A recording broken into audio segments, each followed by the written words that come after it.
हाय दोस्तों, आज की कहानी है शादी से पहले हुई गर्भवती नौकरानी को जब मालिक ने घर से बाहर निकाला। कहानी अगर पसंद आए तो वीडियो को लाइक और सब्सक्राइब जरूर करना। चलिए कहानी शुरू करते हैं।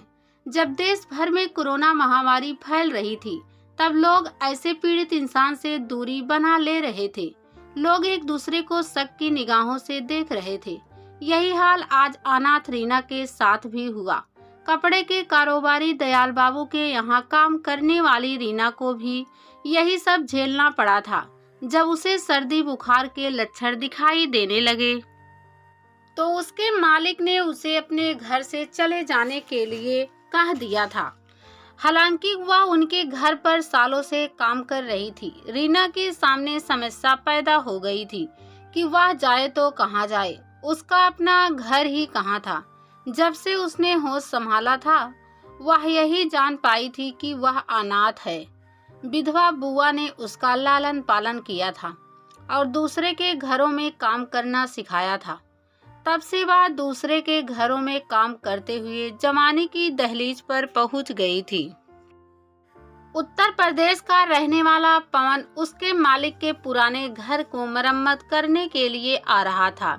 मालिक के दुकान चले जाने के बाद रीना को ही पवन को बताना पड़ता था कि कौन सा सामान कहाँ रखना है। इस दौरान उससे बातें होने लगी थी। पवन रीना के खूबसूरत जोबन और चेहरे को देखकर उसकी तरफ खींचने लगा था, जिसका अनुभव उसे भी होने लगा था।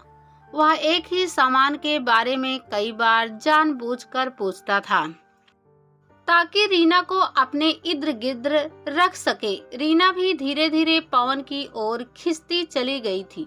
इसकी सबसे बड़ी वजह थी कि मालिक के घर में कभी कोई उससे प्यार से बातें नहीं करता था। वह मालिक के घर के लोगों के जरूरत के लिए इधर से उधर एक आवाज पर भागती फिरती थी। कभी कभी छोटी मोटी गलतियां होने पर कई बातें सुननी पड़ती थी। इन वजहों से उसका मन कभी कभी दुखी हो जाता था। उसे एहसास होता था कि उसकी जिंदगी में अपना कोई नहीं है। वह हमेशा प्यार और अपनेपन के लिए तरसती रहती थी। पवन ने एक से दो बार सामान पकड़ाते समय हौले से रीना का हाथ दबा दिया था। जब वह विरोध नहीं कर सकी तो उसकी हिम्मत बढ़ती गई और एक दिन मौका देखकर वह बोल गया, रीना, तुम मुझे अच्छी लगती हो। तो रीना ने पूछा, मैं तुमसे प्यार करने लगा हूँ। तुम मेरी इतनी भी बात नहीं समझ पा रही हो। रीना समझ तो सब रही थी पर ना समझने का नाटक कर रही थी। भला प्यार की समझ किसको नहीं होती। फिर भी वह अपना मुंह बनाते हुए बोली थी, तुम काम करने आए हो या लड़की पटाने। पवन सकपका गया था। वह रीना से ऐसे बर्ताव की उम्मीद नहीं कर रहा था। वह डर से चुप हो गया था।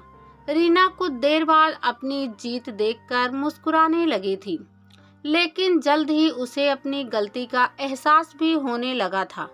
इसलिए वह अगले दिन बोली, तू मेरी बात का बुरा मान गया, नहीं तो ऐसी बात नहीं है। बस थोड़ी सी डांट में ही प्यार का भूत उतर गया। नहीं नहीं, तुम कहो तो अभी। यह सुनकर रीना पवन को देखकर मुस्कुरा दी थी। पवन भी मुस्कुराने लगा था। अगर आसपास और मजदूर नहीं होते तो पवन रीना को प्यार से चूम लेता या अपनी बाहों में उठा लेता। एक दिन दोपहर के समय बाकी मजदूर खाना खाने चले गए थे। पवन खाना खाकर दूसरी मंजिल के खाली कमरे में आराम करने की कोशिश कर रहा था। तभी रीना के आने की आहट मिली। रीना नहा धोकर छत पर गीले कपड़े डालने जा रही थी। वह गुलाबी रंग के सलवार कुर्ते में खिली खिली सी लग रही थी। काले लंबे बाल खुले हुए थे। उसने अपने दुपट्टे को सीने पर घुमाकर बांध रखा था, जिससे पवन को उसके उभारों की गोलाइयां अपनी ओर खींच रही थी। रीना को अकेली देख पवन के जिस्म में सनसनी सी पैदा होने लगी थी। इसलिए वह मौके का फायदा उठाना चाहता था। रीना ने जैसे ही सीढ़ियों से उतरने की कोशिश की, पवन ने उसका हाथ पकड़कर खाली कमरे की ओर खींच लिया। थोड़ी सी नानुकुर के बाद रीना पवन के आगोश में आ चुकी थी। उसके लिए वह पल ऐसा था कि वह किसी बेल की तरह ना चाहते हुए भी अपने आप उससे लिपटती चली गई थी। जब पवन उसके कोमल अंगों से खेलने लगा तो वह दूर हटाते हुए बोली, अरे कोई देख लेगा, अभी कोई नहीं आएगा। पवन रीना को अपनी ओर खींचते हुए बोला और उसके होठों को चूमने लगा। फिर रीना भी अपने आप को रोक नहीं पाई। कुछ देर में ही उन दोनों के बीच उपजा तूफान थम गया था। रीना शारीरिक सुख से सरोबोर हो गई थी, क्योंकि दूसरों के घरों में चाकरी करने के चलते वह ऐसे सुखों से अनजान रही थी। अचानक हुए इस प्रेम मिलन के चलते वह सुख के सागर में समा गई थी। फिर तो सिलसिला ही चल पड़ा था। जब भी मौका मिलता वह एक दूसरे की बाहों में समाने के लिए उतावले हो जाते थे। लेकिन जब कोरोना वायरस का प्रकोप बढ़ने लगा तो रीना के मालिक ने अचानक काम बंद करवा दिया। उस दिन से पवन के लिए उस घर के दरवाजे हमेशा के लिए बंद हो गए। पवन ने अगले दिन से ही ना चाहते हुए भी आना बंद कर दिया था। यह सब इतना जल्दी हुआ था कि वे एक दूसरे का मोबाइल नंबर भी नहीं ले पाए थे। आज जब रीना को सर्दी बुखार की वजह से अचानक उसके मालिक ने जाने के लिए कह दिया तो उसके सामने विकट समस्या पैदा हो गई। आखिर वह जाए तो कहाँ जाए? पवन ही उसका इकलौता सहारा दिख रहा था। पवन ने बातचीत के दौरान एक बार बताया था कि वह नौबतपुर में रहता है, जो यहाँ से 5 किलोमीटर दूर है। रीना इतना ही याद रख पाई थी, लेकिन उसके मन में इस बात का भी डर था कि कहीं पवन कोरोना महामारी की वजह से अपना गांव ना चला गया हो। अगर वह गांव नहीं भी गया हो और कहीं मिल भी गया तो इस बात की क्या गारंटी है कि वह अपने साथ रखने के लिए तैयार हो ही जाएगा। रीना जानती थी कि पवन अकेला नहीं रहता, बल्कि 3 लोगों के साथ रहता है। अगर पवन तैयार भी हो गया तो क्या बाकी लोग उसे अपने कमरे में पनाह देंगे? इस तरह के कई सवाल रीना के दिमाग में हलचल मचा रहे थे, लेकिन फिर भी वह पवन से मिलने जा रही थी। रीना ने मेडिकल स्टोर से ही सर्दी बुखार की दवा खरीदकर खा ली थी और अनजान मंजिल की ओर निकल पड़ी थी। वह सड़क पर पैदल ही चल रही थी। वह आने जाने वाले लोगों को देख रही थी, पवन को खोजने की कोशिश कर रही थी। उसे रास्ते में पवन कहीं भी नहीं मिल पाया था। रीना के मन में कई तरह के सवाल उथल पुथल मचा रहे थे।